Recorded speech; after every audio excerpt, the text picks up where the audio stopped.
I thought I knew pain, until I watched her crawl into his arms. 5 years of lies twisted between our sheets. My company, my kids, all stolen in one filthy, perfect betrayal. She didn't just cheat on me, she gutted my soul and handed it to him on a silver platter. But I didn't break. I walked away, left everything. Now she's back, begging for more. But I've built something she'll never touch. And as I watch her squirm, the only question is, how much more does she have left to lose? Wow, you're hard to find, I grunted without turning around. I recognized her perfume. Not sure what else to do, I kept putting bait on my hook. She sat down near me, her legs dangling over the pier. "So, how are you?" she asked. I reached over and turned off the cheap radio I brought fishing. I shrugged. I didn't want to talk with hooks in my mouth. Once, I had caught one in my earlobe when I was new to sea fishing. Getting it out was tough. I almost felt bad for the fish. "So this is what you do now?" she asked, looking around. I understood why she wasn't impressed. The pier was messy, piled high with fishing gear. I watched the boats leave at sunrise. I usually waved at them for luck, though they might have been yelling at me to go away. I couldn't hear because of the loud engines. I took out the hooks for a moment. "Pretty much. I like fish." She looked at me with pity.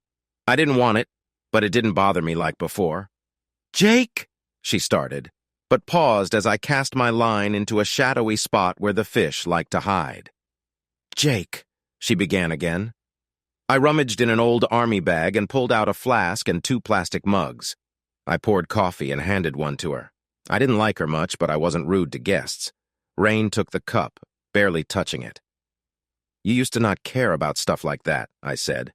"Well, why get dirty if you don't have to?" "I thought you liked it. You seemed to enjoy messing around with that guy in my bed." Her face turned pale. I wondered why it mattered after 5 years. "You saw us? You knew?" I nodded, reeling in the line smoothly. "I never wanted you to find out that way," she said. She sounded honest, but she was a cheater and lying was normal for her. "How did you expect me to find out you were cheating?" I asked. She fiddled with her skirt, thinking. I grinned. She didn't know she was sitting on dried fish guts. I'd cleaned my catch yesterday, throwing the guts back into the water and leaving the mess to dry in the sun. You couldn't see the blood against the black surface. Her body heat would soon imprint it on her fancy skirt. "Well," she started, "I hoped we could have talked about it. You, James, and me." "You thought I'd sit with that jerk?" I couldn't hide my surprise. She frowned. "We could have talked it out. He'd need to pull my boot out of his rear first," I said. "I wouldn't want to breathe the same air as him." "Jake," she sighed. That sigh often led to her asking me to be reasonable or just going silent to make a point. "What? He took advantage of me, slid my wife under him, and then cheated me out of my company. And you thought we could sit and have tea? Did he mess with your brain too?" I shook my head. "Now you've got me all worked up. I was happy for 5 years. Why are you here, Rain? I'm not giving you money. You already took everything. You spent it. Now deal with it." She looked pityingly at me. "Jake, I didn't come for money. I mean—" She waved her hand at the messy pier and me sitting there. "So why are you here?" "Jake, you just disappeared. I didn't know where you went or why. You took some clothes and odds and ends and left." Clothes and odds and ends, she got that right. No, I didn't just disappear. I thought about my choices, decided, and did it. No running involved. You make it sound like I was scared or chased away. I didn't like the situation, but I did what I wanted. Thought about leaving a note, but it would have just said, "Dear Rain, you're a cheating liar. Have a crappy life. Bye." But I didn't want to waste the paper. "I was never a thief," Rain said angrily. I laughed because she didn't deny the rest. I knew she had cheated. After he took my company, I got drunk in my anger while he celebrated by sleeping with my wife. When I caught them in the act, a deep, burning anger mixed with a crushing sadness inside me. I just turned and walked away. The other choice ended in 2 deaths and life in prison or worse. Yeah? Then how come you and that jerk now own my family's business? I worked hard there for almost 20 years. It wasn't yours, but now you have it. Must be magic or something. She looked embarrassed. I had nothing to do with that, she said. James handled it. It was just business. Nope, not any business I wanted. He had secrets. Secrets only two people knew, me and you. So before you say it had nothing to do with you, explain how he found out those secrets just in time to kick me out at the board meeting. You were the only other person who knew. It was your votes he used. She went pale. Her usual pretty looks turned sickly. I didn't come here to talk about that, she said, trying to stay dignified. No, I bet you didn't, I replied calmly. There are a few good things about getting cheated on and just walking away. First, you get to decide when enough is enough. Seeing her with that greasy jerk was more than enough for me. Also, sometimes you get time to think. I had 5 years before she showed up on my dock. Plenty of time to sort things out in my head. Most couples in this situation end up shouting, crying, and struggling to find the right words. I had the benefit of silence and time alone. So why are you here? I asked. The fishing line jerked, and I felt the thrill of a fish on the hook. That joy of catching a big fish with a small line, playing it back and forth until you could reel it in, was something non-fishermen never got. That, and being alone with your thoughts, which I wasn't getting now. What are you doing? She yelped as I fought the fish. She stood up, and I saw her skirt stick to the dirty ground. She smoothed it down and felt the stickiness, twisting to see what was on her skirt. I ignored her and focused on the fish. Actually, that's not true. I had fished here for 5 years and could do it without thinking, so I had time to ponder.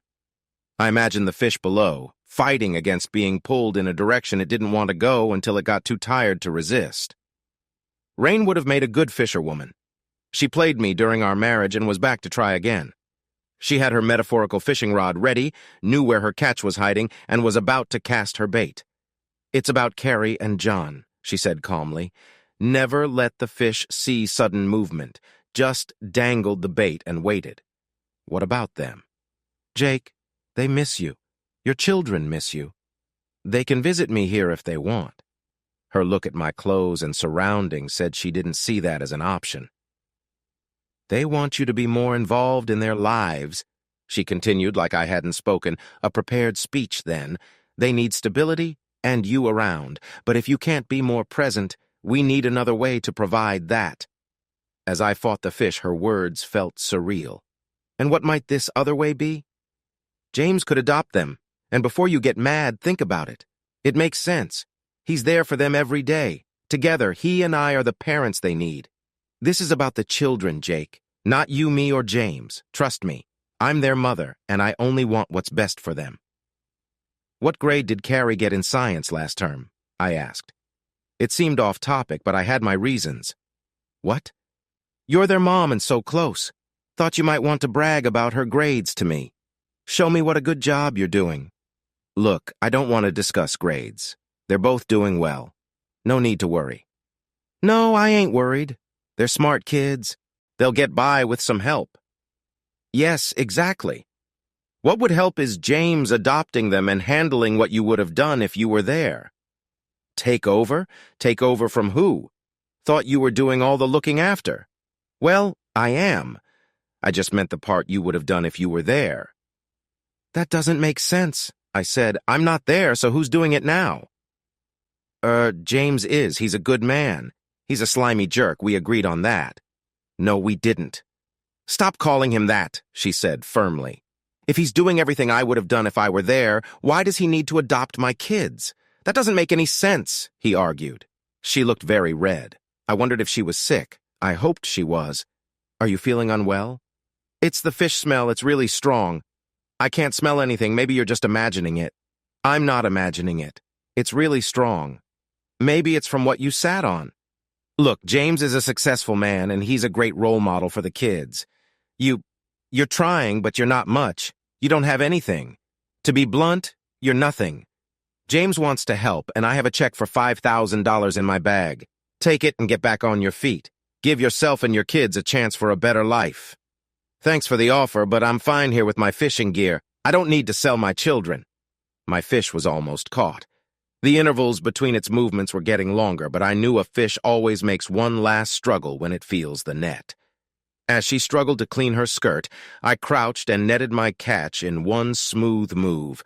The fish flailed as I lifted it out, splashing water and slime on her. She shrieked and her shoe heel broke. Those shoes aren't made for uneven ground. She almost fell into the water. I caught her and put her back upright. "What did you do that for? You ruined my suit." "I did nothing. Fish did that. You can't control a fish. They do what they want." A tear slid down her cheek. It was a perfect photo moment. Like a selfie nowadays. She always did that to soften my heart. I wiped it away. "You got some seawater on you," I said. "Now, what were you saying before I caught this fish? I've been chasing it all summer, and now it's mine." I took the hook out and held the fish. "Want to say goodbye before I release it?" I asked, holding it towards her. The fish opened and closed its mouth. She shrieked and backed away. Grinning, I let the fish slide back into the sea. When I looked back, she stared at me like I was crazy. "Why did you let it go? You could have eaten it." "I don't eat these fish. They taste bad." "But you spent all day fishing." "So? It's tried to get away 4 times this summer." It got personal. I turned on the radio, then called a number on my phone. "I'm done." I turned off the radio and put the phone away. "I'm heading home. Sunsets are nice here, but you should go inside before dark. It's not safe around here." I picked up my rod and walked away. I heard her call out, "Wait, please. My phone isn't working." "It won't work here, no signal." I lied. It wouldn't work while my radio was off, but yours worked. "Satellite phone," I said. "Different system." "Oh, can I use yours?" "Nope, battery's dead." "Why, I kept the call short." "How do I get a taxi then?" I thought about it. Smoke signals might work, but fire attracts bad people. "I don't have any matches," she said sadly. I almost laughed. She was either joking or she had become very helpless. I wasn't sure which. "Oh well," I said, hearing a car. My fun was ending, or maybe not. A limousine pulled up. The driver, in a white shirt and gray skirt, got out, put on her cap, and opened the back door. She took my rod and gear, packing them away quickly.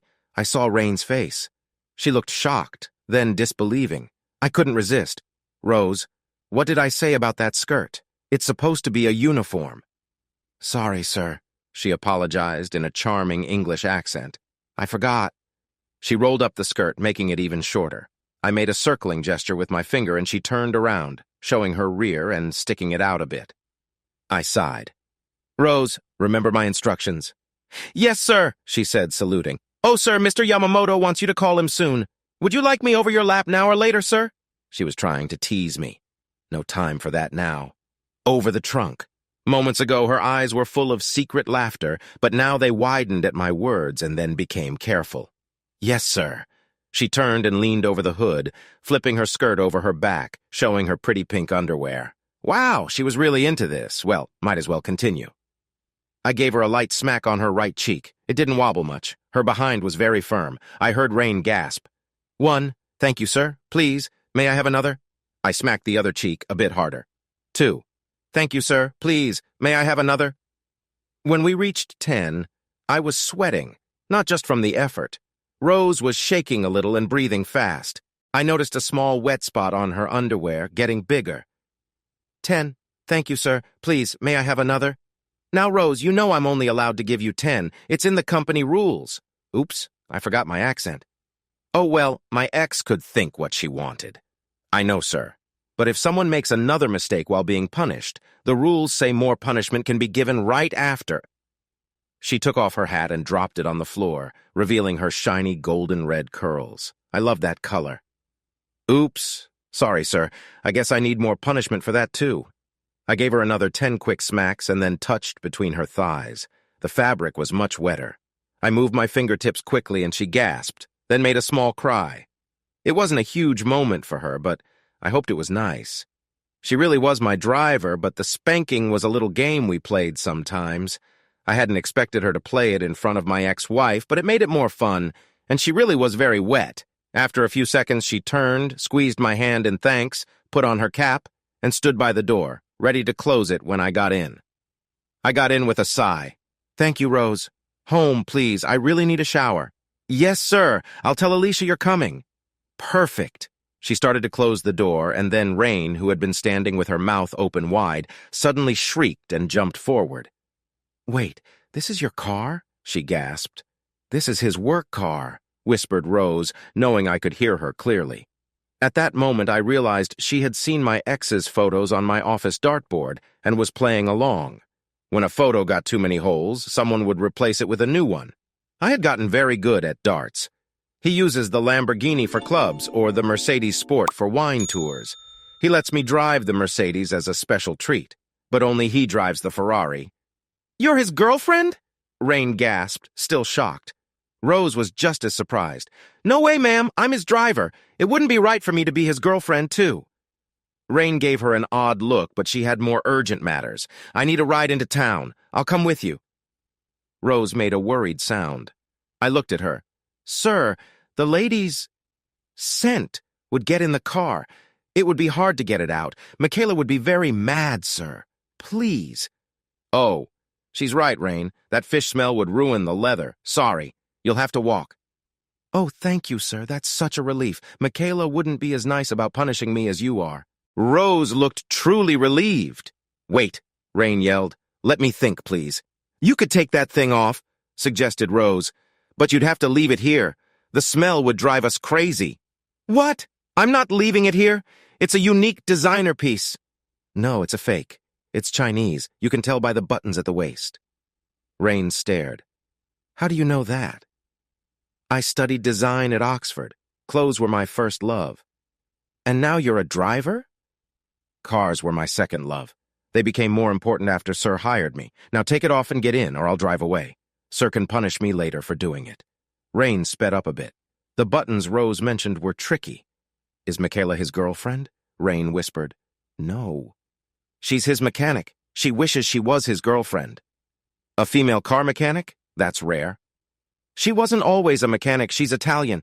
She was an engineering student in Rome and also modeled for Prada and Valentino. Their designer was sad when Michaela left to join Sir." "Is this going to take much longer?" I asked. I was enjoying Rose's accent. She had got me to see a voice coach. It was good for business deals. Now it was normal, and I rarely dropped it, though speaking in my old accent when Rain appeared had been fun. "No, sir. It's off. Now!" I heard a rip and a surprised scream from Rain.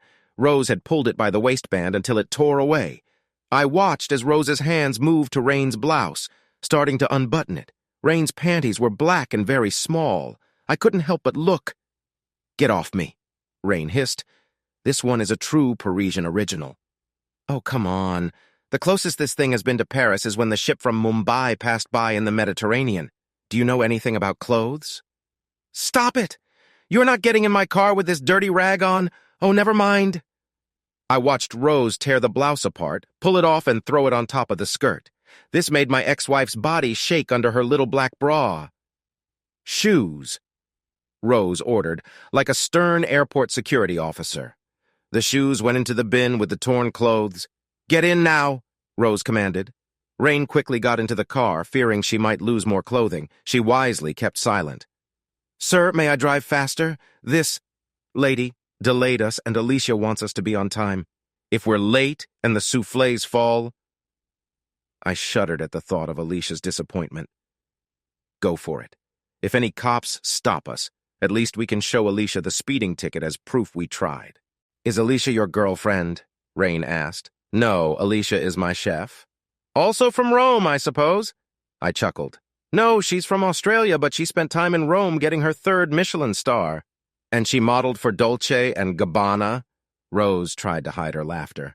"No, she's not a fashion model," I said once I regained control. "She did pose for Playboy, sir," Rose added. "That counts, right?" I had to agree. Alicia did model. It counted. Rain's mouth dropped open in surprise. "Michaela was the one who modeled for Dolce and Gabbana in her younger days," Rose continued. "The mechanic?" "Yes. Her dad designed cars for Lamborghini and later the Mimran brothers. He used to take her to work. She has fond memories of working on cars." "But she's not your chauffeur?" "Good Lord, no. When Chrysler took over, Michaela's dad had to retire." She blames the American auto industry for that and wouldn't drive a limousine, not even if I paid her. So I pay her to be my mechanic. She loves these cars like her own children, but she'd never drive one. Rose was talking quietly into her Bluetooth headset.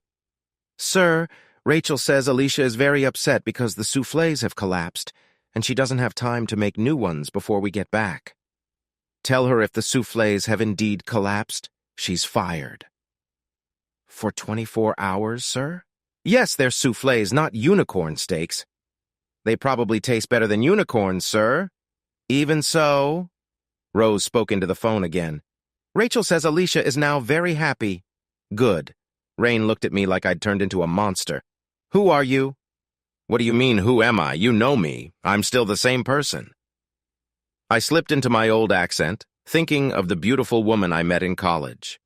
The woman who loved me despite my speech, who married me and had 2 kids with me until she left for a man with more money. She tried to take everything from me but failed. You fired a Michelin star chef and she is happy about it? You must be a monster. Rose giggled from the front. I'd have to talk to her about listening in. She's happy because now she'll spend a whole day with Sir, Rose said. I had to address her tendency to overshare. I informed Rose of this and she seemed pleased. But you fired her, Rain interjected. Please, sir, may I explain? Rose asked. All right, go ahead. Sir can't sleep with employees. That would be wrong, and people might think he's harassing them. Sir would never do that. But if someone is fired and still lives in the house and ends up in his bed, who can call that harassment? That's why Alicia is happy about being fired, though not as happy as she'll be tomorrow morning. But he spanked you in front of me. That's assault. It's in my contract. When I mess up, I know what happens. Are you crazy to have that in a contract? Rain asked, angry at the thought. How dare you? Rose hissed. You have no idea how hard I fought to get that clause added. Oh. Rain seemed overwhelmed. Luckily, we reached my front gate. 2 lovely ladies at the gate smiled at us. I smiled back. Dressed in dark blue uniforms with short skirts and fitted jackets, they looked like college students. In fact, they could kill a man in 14 different ways, not counting the hidden guns by their left side and on their thigh. I had admired those thigh holsters many times and still didn't understand how they stayed up, but I knew they liked seeing me puzzled and trying to solve the mystery. Like always, I lowered my window. Abigail leaned in to look inside the car. She glanced at Rain. Has Mrs. Fontaine been checked for weapons, sir? I looked at Rain. She wore only a black bra and panties. There didn't seem to be a place to hide anything, but she hadn't been checked yet. Not yet, Abby. Yes, sir? She slid a hand under her jacket. Mrs. Fontaine, please get out of the car now. Laura, her partner at the gate, silently moved to the other car door. At Abby's word, opened it, making sure they could both see Rain clearly. Neither of them ever took risks with my safety, and she also had her hand on her gun. Rain's eyes widened. She looked at me. I looked back. Mrs. Fontaine, out of the car! Now! Abby's voice was sharp. I hoped there wouldn't be any shooting. Rain quickly got out of the car, almost as if she'd been shocked. Laura led her into the gatehouse. I touched Abby's cheek. Thank you, dear. She leaned into my hand. Always a pleasure, sir, she whispered. I think keeping her isolated would be best. She nodded. Rain's security check didn't take long, although it was probably more intense than most visitors' checks. My team had seen the photo with the darts stuck in it, too. She came back a few minutes later, looking a bit flustered and adjusting her bra and panties. Laura leaned into the car. No weapons or listening devices, sir. She's clean. We took her phone as you asked. You're sure she's clean? I teased her. Sir, she said, sounding hurt but with a sparkle in her eye. We always do a thorough job. We checked everywhere. Everywhere? Twice, sir. Good job. Too bad. I was looking forward to firing you both. Her eyes lit up with pleasure, but then she looked sad. You can't fire us until Siobhan and Sheena get back from Japan. Damn all annual leave. I was silly to allow you all 4 weeks holiday to travel abroad and leave me, I said. You gave them the keys to your house there, so you can't complain too much. I touched her cheek again, and she leaned into my hand like Abby had. It was something they saw Rachel and I do, and it had spread among the staff quickly. It made us all happy. My staff were very well paid, but it seemed they stayed with me not just for the money. They liked the job, the adventures, the travel, and meeting famous people. It was a fun way to live. For some reason I never understood. They really liked me. Rachel had joined me first when I had offered her my house to hide from the paparazzi after an event. I remember blushing when I made the offer without thinking, but to my surprise, she thought about it and then agreed. She stayed in a guest room for one night, which became many nights. We enjoyed each other's company, and she stayed.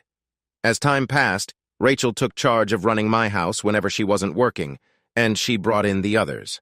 She simply said they were what I needed, and I accepted it. I really liked Rachel, and I loved her. I think she carefully chose the people she brought in. Make of that what you will. I thought about it a lot until she showed me, and then I just enjoyed it. From being alone, I found a big, loving family. The fact that I had many invention ideas helped me get back on my feet after being thrown out of my family business by my cheating wife. Within a year of living with nothing, I had registered 27 patents, and several companies were interested. A loyal lawyer helped me file the patents without upfront payment, setting them up as owned by a company where I was the only shareholder. He believed in me and worked on a win-win basis. In return, over the next 3 years, I made him and his firm very wealthy while becoming fabulously wealthy myself. Not bad, right? My first priority was to see my children again. A big, quiet donation to the school made it all possible, thanks to Rachel. Her famous smile, known from the movies, always made people eager to help. There was no court order stopping me from seeing my kids, but my ex-wife and her new husband could have gotten one fast if they knew. The kids and I agreed to keep my visits a secret. Carrie and John were just so happy to see me that they would have agreed to anything to keep our visits going. I never took them off school grounds, but they started joining many after-school sports and activities. Surprisingly, Rain and her husband allowed it all, happy they didn't have to do more than pick them up later in the day. Soon, even that was done by neighbors and friends' parents. When I asked my ex-wife about Carrie's grades, I already knew the answer. I attended the school's prize-giving ceremonies, but she didn't. The kids found it hilarious when I first came in disguise, worried Rain might show up. They laughed so hard that a teacher put them in detention for laughing at a poor disabled man.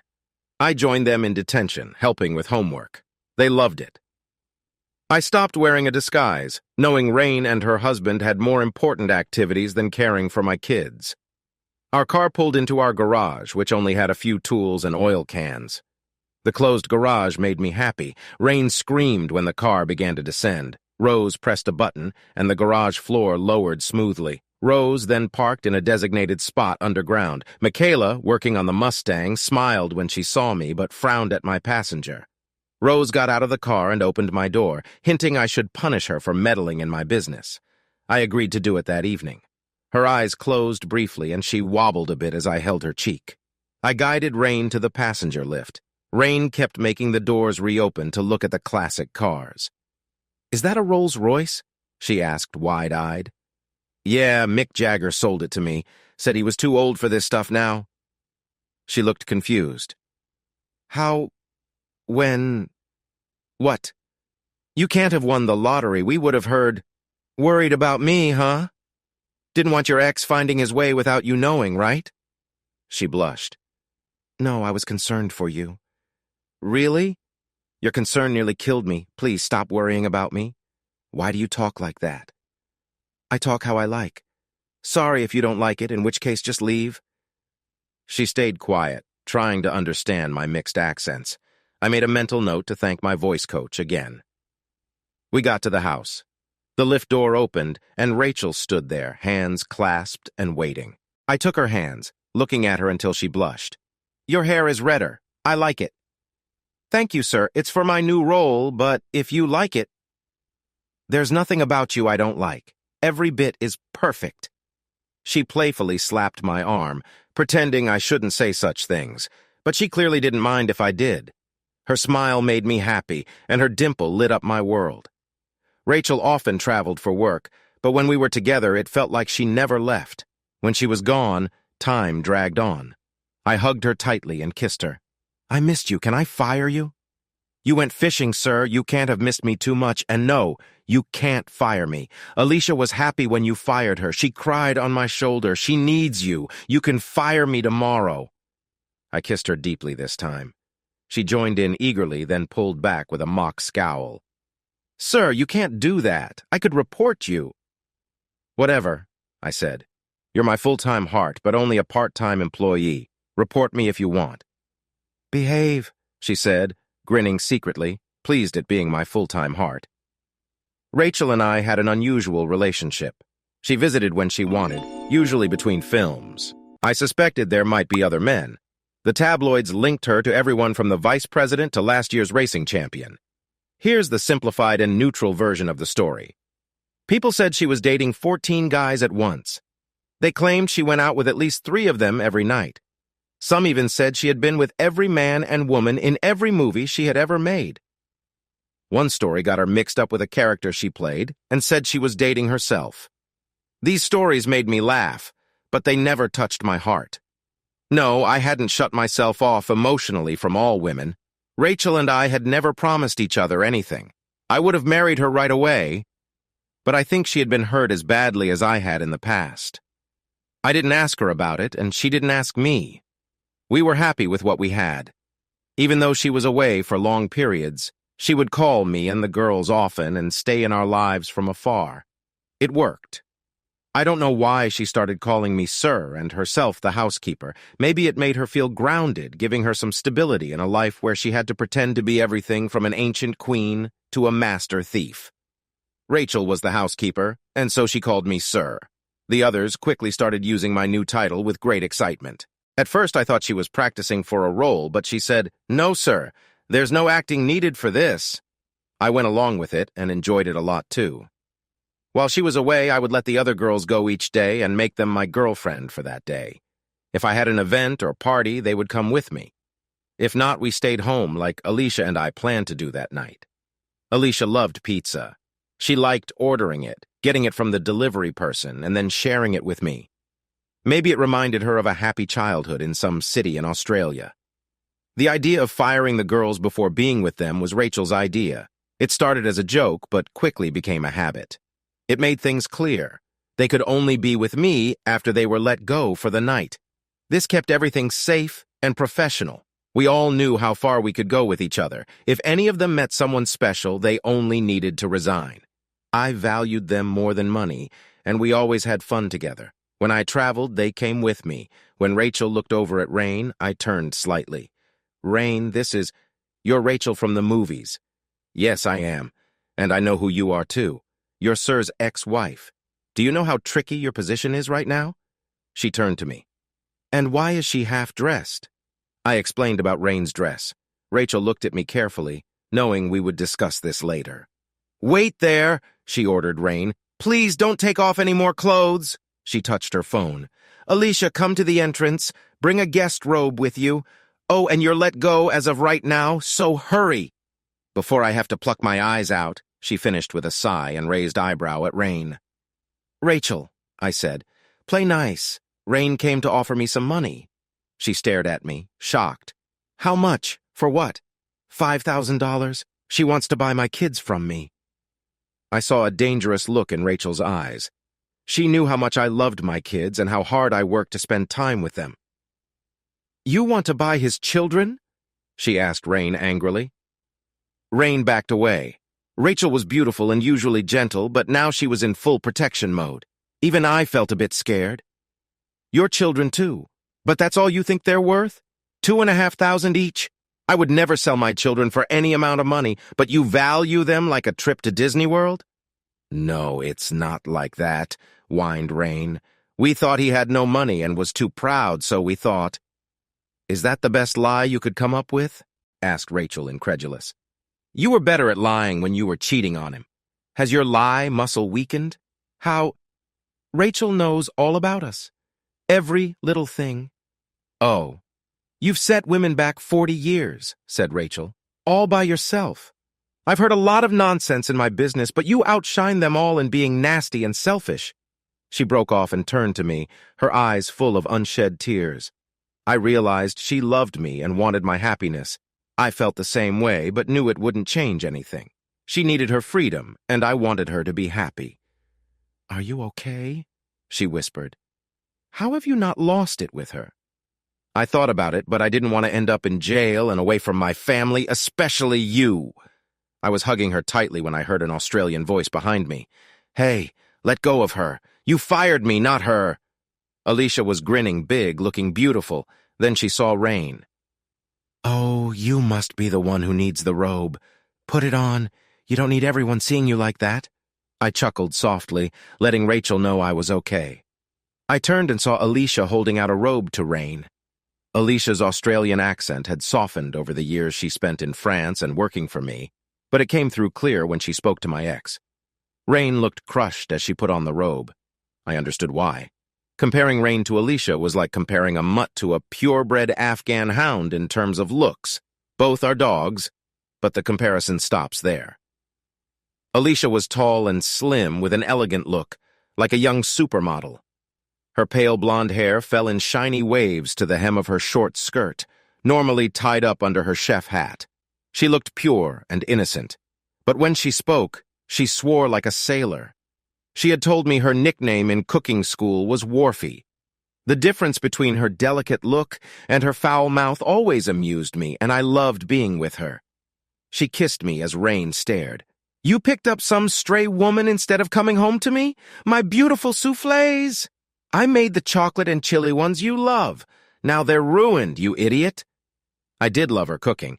Back then, chocolate and chili together was something new and exciting. I didn't need something new, just her soufflés. I looked sadly at her. She gave in when I hugged and kissed her.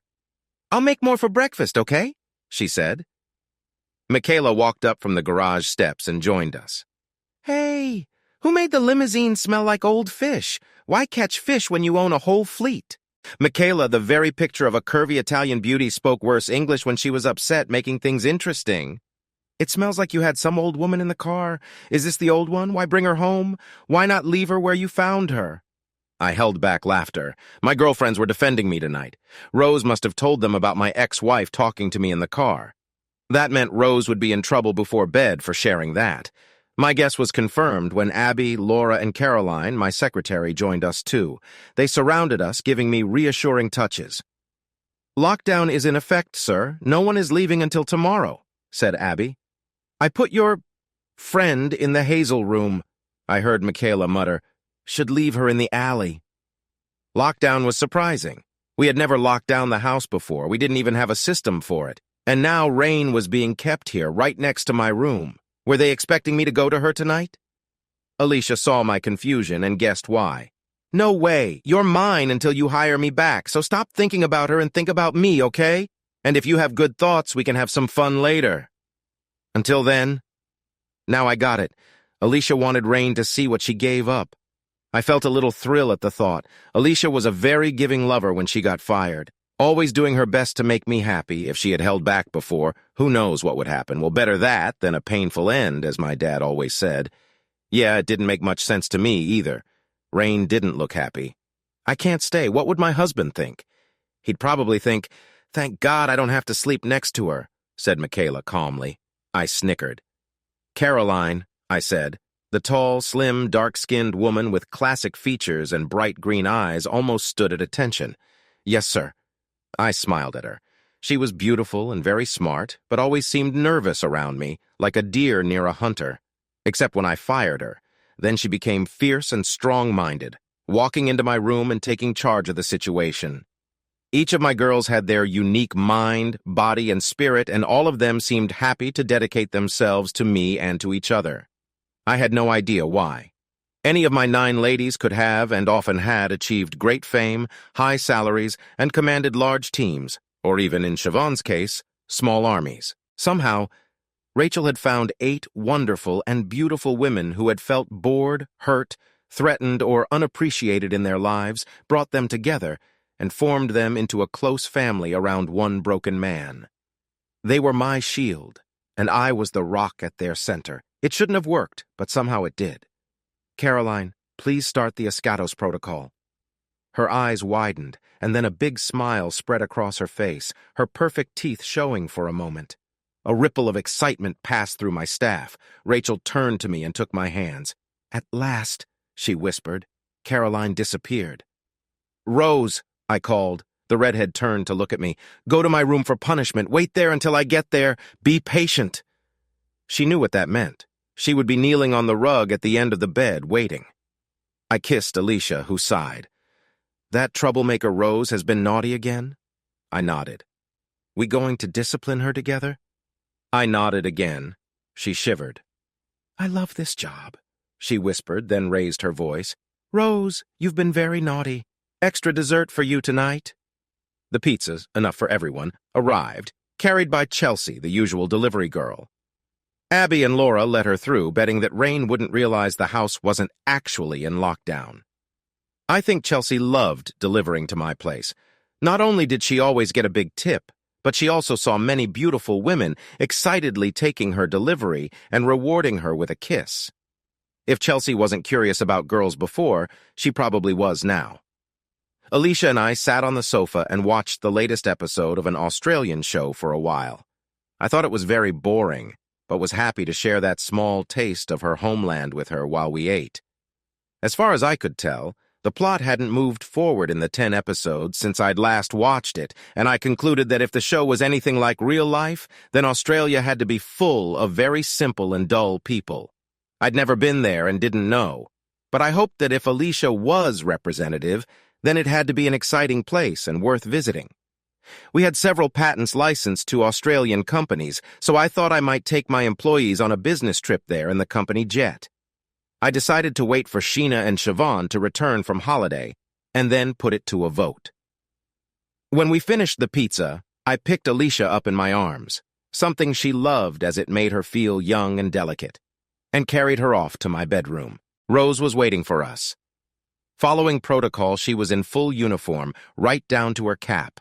Kneeling there on the thick white rug, her hands resting on her thighs and her breath coming faster and faster in anticipation, she looked like a dream. My dream. Well, one of my dreams. I have a good imagination and dream a lot. After you, sir, said Alicia with a little curtsy. She must have practiced it as I'd never seen it before. Although, if you'll allow me... She stepped forward, took the edge of Rose's skirt, and folded it up neatly around her waist. What am I going to do with you, Rose? You keep breaking the rules, I sighed as though disappointed. I'm sorry, sir. Really, I am. I'll get better. Please don't fire me. Her voice trembled and she even managed a real tear, outdoing my acting skills. This is going to hurt you more than it will me, Rose. I lightly swatted one cheek, then the other, waited a moment longer than usual, and then did it again. I nodded to Alicia. You're a troublemaker, aren't you? She snarled and began to discipline Rose. Between swats, she would rub the area and then slide her fingers down between her cheeks to check her reaction. I don't think this is punishment enough, I remarked. You seem to be enjoying this too much. What to do? What to do? You should make her apologize, suggested Alicia. Then focus on me. I need some attention now. She lowered her panties and indeed looked ready. Undo his belt, she ordered Rose. Rose hurried to complete the task with shaking hands. She kept licking and biting her lips. She knew she had to behave now. She looked up at me with bright eyes and parted lips. Forget the no-kissing rule, I thought. I bent down and kissed her hard. She moaned with happiness, then took me into her mouth, determined. Alicia gave her a few playful spanks. Rose moaned louder, moving her lips and swirling her tongue. Then she pushed forward, and I felt myself go deeper into her throat. Wow, I gasped, feeling ecstatic.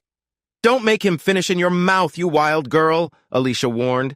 He's my boyfriend tonight, and I get everything, got it? Rose tried to nod while still going at it. Both Alicia and I knew Rose would try to get what she wanted, no matter what she agreed to. That was just Rose. I felt a familiar tension. I'm going to... Rose! Alicia yelled quickly, dropping to her knees and competing with Rose for my attention, both of them giggling. Their lips and hands were all over the place. I finished, and both of them laughed, taking turns. When I was done, I sat on the bed, feeling spent. They kept playing, trying to take from each other, laughing so hard they couldn't keep it in. I noticed movement in the mirror. Rubbing my face, I saw Rain and Rachel by the door. They had opened it again. I wondered what Rachel had in mind. I hoped it wasn't anything with my ex. I moved across the room, staying out of sight. Alicia and Rose were now cuddling close on the floor. I listened to the murmurs outside. "Yes, every night. Why wouldn't he?" Rachel was saying. "We used to have time together every night, but never like this." Rain sounded concerned, maybe jealous. "Oh, that's just Rose. Everyone loves her joining in. She's so kind and loves getting spanked and all that. But she's also generous and loyal, so when she wants to join, no one minds. This won't go on all night. She knows it's Alicia's night." "Jake can go for a long time?" "You should know that," Rachel laughed. "Didn't he give you plenty of happy moments before you left him? Still getting all the affection you need?" There was a long pause. "Well, James is getting older." "He's younger than Jake." Rain ignored that. "And business keeps him busy." "Jake made $1 million today before the pizzas arrived. How does James compare?" "Can we change the topic? Where do you fit in? I mean, you're a movie star." "I'm also Jake's helper, mother figure, and more. I help Jake keep his life on track." "Like I do with James." There was a long, silent moment. "No, actually, it's very different. I help keep him and the girls focused. I'm a big sister to the girls and a close friend to Jake." "Say wife," I thought. "Say wife." "Loving partner," Rachel said instead. I felt a bit sad, but accepted it. "You're not getting much love tonight," Rain said sharply. Tomorrow afternoon he will make it up to me. First, we have the new art show at the Whitney, then dinner and dancing in New York. Finally, back here for a wonderful night. Her voice was dreamy. I loved it when she was romantic. Flying late at night and waiting in lines isn't my idea of romantic, Rain said. Rachel laughed. "Oh dear, we never wait in lines, and we only pack like sardines when we're in the plane's bedroom." Rain sounded shocked. "What bedroom?" "The back of the plane, where there's a big, soft bed. Oh, the times he's made me so happy on that bed." "I've never heard of a plane with a bed." "Well, it's his plane. He can do what he wants." I smiled. Rachel had led her right into that. There was another long silence. "Knowing Jake, he'll probably fall asleep on you after tonight," Rain said, sounding bitter. "One good time and he's out." Rachel laughed. "Oh, honey, if that's all you got from him, I understand. But tonight is his normal evening. This won't even tire him out. Tomorrow it's my turn, and I know I'll be walking carefully the next day. I can hardly wait. Although, he might be slowing down a bit," she said, thinking out loud. "He's only fired all 9 of us at the same time once this month. I think I'll talk to Alicia about his diet. Maybe he's feeling a bit under the weather. He'll need to be in good shape when Siobhan and Sheena come back from Jake's place in Higashinarus." "China?" asked Rain, looking confused again. "Japan," Rachel explained.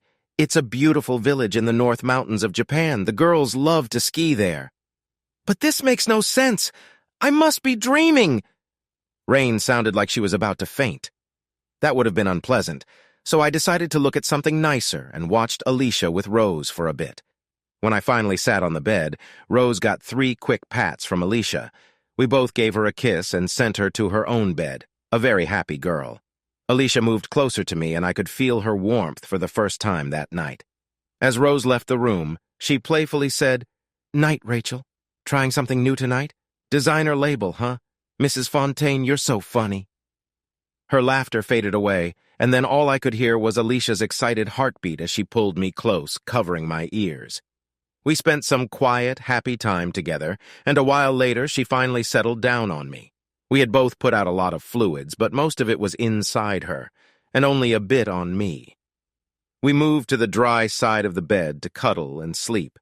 Alicia woke me up right on time with a cheerful session, laughing when I spluttered awake. We adjusted a bit, cried out loudly together, and joked about needing to eat more oranges. It's great to have a dietitian who knows her stuff. For a bit of fun, I waited until she brushed her teeth, then suddenly bent her over the sink for a prank. Despite all the fun the night before, she was still so tight that it took all my willpower to hold out until she finished first. I told her to clean the mirror where she had spat in shock. She sighed, but then started cleaning while I showered. We had a bit of playful grabbing in the shower, got dressed, and I hired her again to make the promised soufflés for breakfast. At breakfast, we all thanked Alicia for the amazing soufflés. Rain watched her with a bit of suspicion as she moved around the kitchen, but Alicia's broad smile showed she was happy despite any discomfort. She playfully bantered back, promising to tease them equally next time. When we finished eating and enjoyed our coffee, I got down to business. "Caroline?" I said. She straightened up while seated, making her large breasts wobble a bit. I noted to try that again. "Is Escatos in effect?" She checked her watch. "Yes, sir. It started 19 minutes ago." "Everything went smoothly?" She touched her earpiece. "Yes, sir. Minimal resistance." I smiled. "Very good. I'll have to fire you tomorrow, though." She blushed, but smiled widely. "Thank you, sir." I thought maybe I'd be a little playful with her at the office later. She always enjoyed that and would nervously tell me off afterward. Rachel would promise to correct me and then forget after a few kisses. Life was good. "What does Escatos mean?" asked Laura, pouring another cup of coffee for herself and Alicia.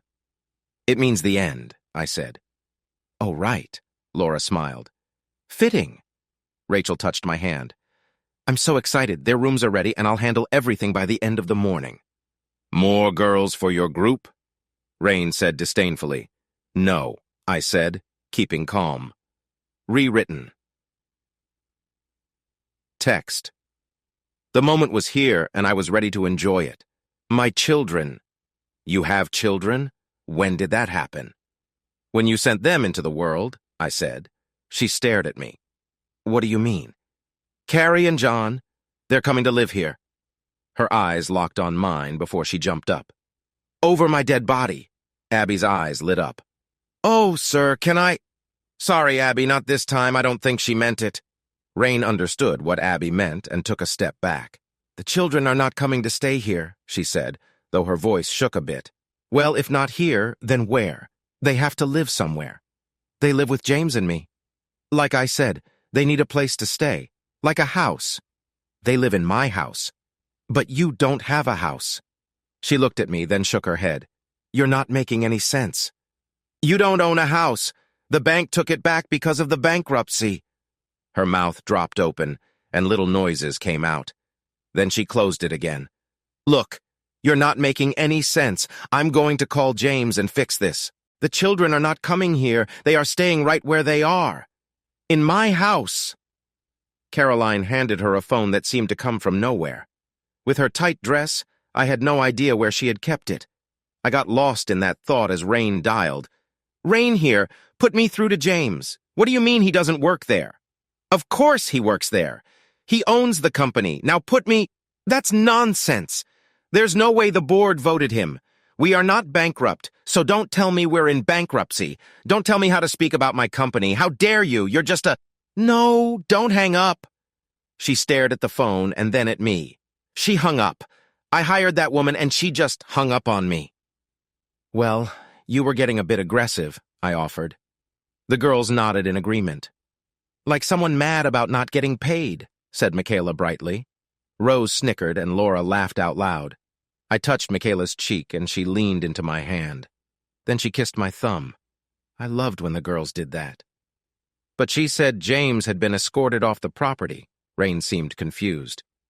"I guess the new owners didn't want him working for them," I guessed. "I don't understand what's happening." "Did I mention bankruptcy?" "I thought I did," I said. The girls assured me my memory was fine. "How can we be bankrupt?" "Well, if you and James are not working anymore, then I guess you can't pay those big bills and loans you've been rolling over. Without a CEO and CFO, the company isn't worth much. So the bank got nervous and applied for a bankruptcy order on you both and the company." "But why? How?" She looked like a fish out of water. "We've worked with that bank for years. Why would they do that? How did they do it so fast?" "Maybe the bank's president doesn't like you," Rachel said. Alicia laughed. "But the president of the bank is James's uncle. He wouldn't do that." "No, he doesn't own the bank anymore," Caroline said, checking her tablet. "He hasn't owned it for over a year." "So who does, and why would they do this to us?" Rain had tears in her eyes. "Let me check," said Caroline, tapping on her tablet again. "Oh, it turns out that Sir owns the bank." She looked at me with a huge smile. "Oh, I was so going to fire her later. She was too good with money." "Fancy that," murmured Laura. "Well, I never," Rose said in wonder. "Who'd have thought it?" Financial trickery, I bet, Abby added. Something's fishy, misquoted Michaela, who wasn't letting it go. You, screamed Rain, finally catching on. You did this. Well, you know what they say about revenge, Rachel murmured. Rain stared at her. No, what do they say? I asked, leaning in and kissing her hard. Wait, don't do that. It's against the rules for now. I forgot. What did I say? Rachel seemed a bit flustered, which I liked. You're not taking my children, yelled Rain, pointing at me with a trembling finger. Rain, I said calmly, you're out of work, out of money, and homeless. Your partner is also broke and under investigation. I, on the other hand, have a nice home, plenty of money, and a good job. Plus, the court knows I've been spending time with the children over the last 4 years with proof from their school, and they've made me the custodial parent for now. You've been spending time with the children, but they never said anything. Well, if you try to turn them against me so your lover can pretend he's their dad, what do you expect? Rachel's eyes flashed with anger. She seemed very supportive of me. I wondered if she would like a child of her own, something to think about. You think your children can't see through your lies? She finished, and I squeezed her hand. I need to go, said Rain, spinning around and looking lost. I need to see them. Well, if you want to see them, I said, you should just stay where you are. They're in the air right now and should be with us in 48 minutes, sir. Give or take a couple of minutes, depending on road traffic. Caroline showed once again how smart she was. She was an assistant professor of economics when Rachel met her, fighting a system that was secretly unfair to women and people of color. But she was losing ground. Joining me gave her a chance to use her skills fully and be in a place where she didn't have to fight every day. Here, she had a family that loved and supported her. But where will I go? Rain cried. Where will James go? What will I do? I was about to tell her to leave and never come back. Rachel put a hand on my arm. James is likely going to jail. Caroline looked at the company's accounts. She thinks the money he took will upset both the tax people and the district attorney. As for you, maybe Sir could give you a job. I looked at her, shocked. We need someone to take care of this property, Rachel said smoothly. The pay would not be much, just a little spending money. But the job comes with a place to stay and food. A room in the West Wing near the children would be available. The girls' rooms were all in the East Wing, right next to mine. You want me to be a cleaner? Gasped Rain. I don't want you to be anything, replied Rachel. There is a job open, and you seem to fit as someone with no other skills. I have a position in society to maintain, Rain protested. A position of a homeless person with a husband going to jail? Someone with no income or assets, not even clothes except what you wore yesterday. That position? Rain looked like a fish out of water again. I have nothing. You have nothing at all. You own nothing, you have no future and nowhere to go. That's the truth. So you can take the job as a cleaner and nanny to your children, or you can leave. It's up to you. Oh, Rachel, you have given me my revenge sweeter than I ever dreamed. I couldn't wait to show her my thanks in the best way. I guess I have no choice, Rain said finally. Good, that's settled. Rain, I need you to come to the office, said Caroline. You need to sign a job application and many other forms before settling in. What forms? Forms that stop you from talking about Sir's private and business life with serious punishment if you do. Forms that explain what happens if you try to take Sir's children or anything else belonging to Sir. Forms about security rules. And finally, your job contract and pay details. I'm to be a servant? Servant is the wrong word, said Caroline. Servant, without pay. What's the difference? Joked Michaela. Caroline looked at her sharply, and the little Italian girl blushed and hugged Caroline to apologize. History matters, whispered the dark-featured girl. Yes, I understand. Caroline kissed her to show it's okay, and I felt pleased. Seeing such affection was a nice sight. It's like small actions men do for comfort. You have to be a man to understand. I stood up, and the girls started to head off to their duties. Rain still looked shocked and turned to me with Caroline waiting patiently. So you're my boss now. I get it. You wanted revenge, and now you have it. I wanted to be someone important, and now I'm a poor cleaner. While you went from nothing to... She waved a hand around to show the house and the girls walking away. To everything. You showed me. I don't even have the man I left you for. Don't forget stealing everything from me, I said. I suppose I should be glad I'll get fired now and then, she said with a bitter laugh. Rain, you're the woman I loved and married. You're the mother of my children. I respect you too much to ever do that. You have job security. I smiled a bit nastily. I will never fire you, ever. Hey, listeners of King Cheating Tales. If you enjoyed hearing this story and want to stay in the loop with our latest content, don't forget to hit that subscribe button and turn on notifications. You won't want to miss what's coming next. Thanks for tuning in, and see you in the next episode.